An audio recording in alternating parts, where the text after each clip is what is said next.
This talk about increasing law enforcement in the district. We wanted to get a sense of just how much crime is being committed here in D.C.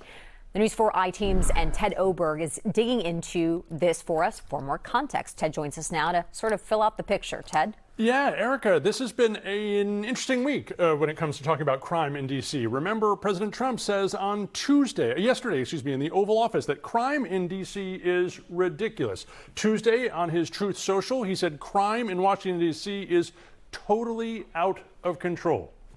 But let's be clear. Crime in D.C. is down this year, according to D.C. police, and the stats go through this morning. All crime, property crime, violent crime, all of it's down. Violent crime is down 26% this year. Homicide down 12%. Assault with a dangerous weapon, things like non-fatal shootings and stabbings, down 20% as well. Carjacking in the district is down 37% this year. 2 summers ago, it was a huge issue. Remember, June 2023, almost 5 carjackings a day in D.C. This June, about 1. Half the people arrested, however, in D.C. for carjacking, 51%, are juveniles this year, which brings us to a point D.C.'s U.S. Attorney Jeanine Pirro highlighted today. And Paul played you a bit of that. I want to listen again.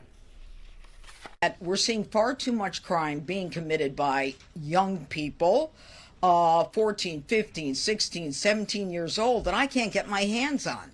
I mean, I don't know if you've seen some of the pictures, but, you know, young people are coddled, and they don't need to be coddled anymore. They need to be held accountable. According to D.C. statistics, more juveniles have been arrested in D.C. this year through the end of June. How many more? 1% more than the same time last year. That's 14 more arrests this year.